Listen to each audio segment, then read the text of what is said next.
Hello dear students. मेरा नाम अनिल कुमार श्रीवास्तव है। मैं आज जैसा मैंने पहले बताया है 2 वीडियो रिकॉर्ड करूंगा। एक वीडियो चीन और अमेरिका के संबंधों पर है। दूसरा वीडियो रूस, चीन और ईरान के संबंधों पर है। इसमें अमेरिका को इनडायरेक्टली टारगेट किया गया है। भारत की क्या भूमिका होगी, इस पर भी हम लोग चर्चा करेंगे। दरअसल चीन, ईरान और रूस ने ये फैसला किया है कि वो चाबहार बंदरगाह के पास नौसैनिक अभ्यास करेंगे।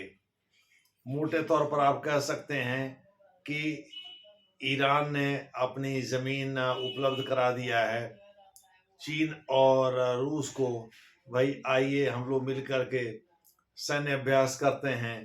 तो क्या यह मालाबार एक्सरसाइज आप सभी लोग पता होगा 2007-8 में शुरू हुआ था।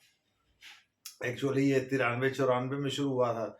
2007-8 में इसमें चीन भी शामिल होने की इच्छा जताई थी। बाद में ऑस्ट्रेलिया भी कुछ समय तक के लिए इसमें शामिल था, बाद में विड्रॉ कर गया था। हालांकि 2020 में अस्थायी तौर पर अमेरिका, चीन और ऑस्ट्रेलिया इसमें शामिल होने की इच्छा जताए। इसके बाद ही क्वाड का जन्म हुआ। खैर वो तो पुरानी बातें हैं, लेकिन आप सभी लोग पता है कि चीन, रूस और ईरान ये तीनों अमेरिका के धुर विरोधी देश हैं। अमेरिका भी इसमें ईरान को और नॉर्थ कोरिया को तो रोग स्टेट यानी दुष्ट राज्य घोषित करता है। रही बात रूस और चीन की, तो ये भी वहाँ का स्टेट डिपार्टमेंट यानी विदेश मंत्रालय जो है वो इन्हें एडवर्सरी के रूप में चित्रित करता है, यानी अमेरिका के आप कह सकते हैं विरोधी के रूप में चित्रित करता है। तो ये अमेरिका के ध्रुव विरोधी देश हैं भी। एक्चुअली सोवियत रूस कम्युनिस्ट कंट्री रहा है और चीन आज भी कम्युनिस्ट कंट्री है। ये दूसरी बात है कि उसने बाजार समाजवाद को अपनाया है, यानी कुछ मामले में वो बाजार के हिसाब से गवर्न होता है और अधिकांश मामले में राज्य, अब जैसे राज्य वस्तुओं की कीमतें तय करता है, वहाँ सारे श्रमिकों के वेतन और भत्ते तय करता है। लेकिन साथ ही वो ये भी कहता है कि बाजार में बेच करके जितना आप लाभ कमाते उससे कम कीमत पर इसको बेचिए और जो नुकसान होता है उसकी भरपाई हम खजाने से करेंगे। अब आप ये पूछेंगे भाई खजाने में इतना पैसा कहाँ से आता है, तो जाहिर है सारी चीज़ें सस्ते दर पर बेचने से नुकसान ही नहीं होता है। मान लो एक पैसा का ही फायदा होता है, लेकिन ज़्यादातर चीज़ें बेचने से लाभ होता है। जैसे यहाँ दिल्ली में एक चाय वाला मान लो 5 रुपया डेली चाय बेचता है एक कप का, और उसको 50 पैसे का लाभ होता है, लेकिन वो बेचता है 1000 कप है। और दूसरी तरफ दूसरा कोनाट प्लेस में बैठा हुआ एक चाय बेचने वाला 15 रुपये 20 रुपये कप बेचता है, लेकिन वो 20 ही कप दिन भर में बेच पाता है या 50 कप बेच पाता है। तो 1000 कप बेचने वाला 500 रुपये लेके जाता है, और अगर ये 50 कप बेचे और प्रत्येक पर अगर 2 रुपये का भी फायदा हो तो ये 100 रुपया ही लेकर के जाएगा। दूसरे शब्दों में टोटल अगर सम टोटल के रूप में देखें या अल्टीमेट रिजल्ट देखें तो जो सस्ता चाय बेच रहा है उसका ज़्यादा होगा, जो महंगा चाय बेच रहा है उसका कम होगा। इसलिए चीन को हर चीज़ में नुकसान नहीं होता, ज़्यादा चीज़ें बेचने की वजह से सस्ती दर पर अंततः उसको लाभ हो ही जाता है और उसी से वो भरपाई कर देता है इन लोगों की। चीन इतना मूर्ख देश तो है नहीं। इसी को काउंटर गारंटी प्रोग्राम कहते हैं और यही बाजार समाजवाद है। दूसरे शब्दों में कीमतें तो सेंट्रल एजेंसी तय करती है जैसे कम्युनिस्ट कंट्री में होता है, लेकिन बेचने की जो स्थिति है वो कंपनी खुद करती है। घाटे की स्थिति में वो सरकार से गुहार लगाती है और उसको कंपेंसेट कर दिया जाता है। भारत की तरह से नहीं है 9 दिन चले 2.5 कोस, वो त्वरित 1 महीने के अंदर भुगतान हो जाता है। इसलिए फर्म जो है चीन जाना पसंद करते हैं, भले वो आपस में लड़ें। लेकिन अमेरिका हो या जापान हो, ये सब पूंजीवादी देश हैं, तो इनके बहुत सारे फर्म हैं, 80-80, 84-84 फर्म जो चाइना में काम कर रहे हैं, खास करके उसके पूर्वी तट पर जहाँ लेबर बहुत सस्ता उपलब्ध कराता है चीन।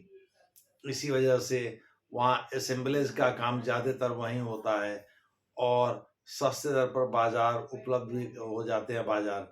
क्योंकि मार्केट में कस्टमर को क्या चाहिए, चीप एंड बेस्ट, यानी आईफोन तक असेंबल जो है चाइना में हो रहे थे। अब दूसरी बात है, भारत में नरेंद्र मोदी ने यह नीति बदली है और भारत में यह होने जा रहा है। कहा जा रहा है पहले ये बॉम्बे प्रांत में होने वाला था, माने महाराष्ट्र प्रांत में, लेकिन इसको नरेंद्र मोदी की वजह से गुजरात ले जाया गया। अब गुजरात में ये काम होगा। खैर जो भी है, वो तो राजनीतिक बात है, उसमें हम लोग नहीं जाएंगे। लेकिन सच्चाई ये है कि अब एप्पल फोन का भी असेंबलेज भारत में ही होगा, चाइना में नहीं होगा। खैर, तो चीन, रूस और ईरान में, ईरान तो दुष्ट राज्य है नॉर्थ कोरिया के तर्ज पर। अमेरिका के स्टेट डिपार्टमेंट ने जो डेजिग्नेशन दे रखा है, जो क्लासिफाई कर रखा है, लेकिन चीन और रूस एडवर्सरी हैं, यानी शत्रु देश वो भी है, विरोधी देश ये भी है, लेकिन ये दुष्ट राज्य की श्रेणी में नहीं रखे गए हैं, वो थोड़ा सा एक्सट्रीम हो जाता है। तो इस प्रकार से चीन और रूस और ईरान ये तीनों मिल करके चाबहार बंदरगाह, आप सभी लोग पता है, हारमुज जलडमरू मध्य के तट पर स्थित है। और ये पर्शियन गल्फ, दुनिया में दो ही गल्फ तो प्रसिद्ध हैं, फारस की खाड़ी और मैक्सिको की खाड़ी। गल्फ ऑफ मैक्सिको जो कि उधर अमेरिका और मैक्सिको के बीच में है, जिस पर ये डोनाल्ड ट्रम्प साहब अपना दावेदारी जताने की कोशिश कर रहे हैं, भाई इसको गल्फ ऑफ मैक्सिको क्यों कहा जाए, गल्फ ऑफ अमेरिका कहिए इसको। चूँकि इसे सबसे ज़्यादा तबाही तो ओक्लाहोमा राज्य वगैरह में जो होता है वो सब अमेरिका में ही है। तो खैर देखते हैं आगे क्या होता है। पनामा और गल्फ ऑफ मैक्सिको को लेकर के अच्छा खासा विवाद भी चल रहा है। एक का इमीडिएट पड़ोसी से चल रहा है और एक का थोड़ा डिस्टेंट पड़ोसी से। पनामा मैक्सिको के बाद आता है। मैक्सिको तो एकदम अमेरिका से सटा हुआ देश है, उसके दक्षिण में स्थित है। जैसा होगा आगे उसके बारे में आपसे चर्चा किया जाएगा। मोटे तौर पर इन दोनों लोगों ने उम्मान भी गल्फ के तट पर ही स्थित है। उम्मान की खाड़ी इसीलिए कहा जाता है। उम्मान के अधीन पहले ग्वादर भी था, जिसे 1958 में उम्मान ने पाकिस्तान के हाथों बेच दिया था। संभवतः उस समय 10 मिलियन US डॉलर लिया था उम्मान ने और पाकिस्तान के हाथों ग्वादर को बेच दिया था।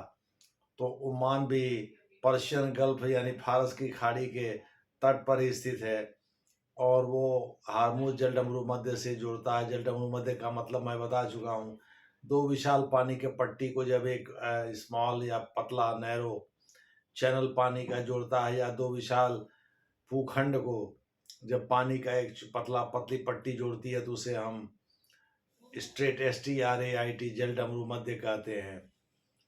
इसका अपोजिट जो है वो इस्थमस कहलाता है। खास करके अगर एक पतला भूखंड दो जल राशियों को जोड़ता है तो हम उसे इस्थमस कहते हैं। जैसे पनामा एक इस्थमस है, वो जलडमरू मध्य नहीं कहलाता है। तो इस प्रकार से हारमुज जलडमरू मध्य भी तो ईरान में ही, ईरान मैक्सिमम ईरान के हिस्से में ही आता है और चाबहार बंदरगाह पूरी तरह से ईरान में है। भारत इसी का विकास किया है, अभी भी कर ही रहा है। 2016 मई जून में नरेंद्र मोदी ने इसकी यात्रा की थी।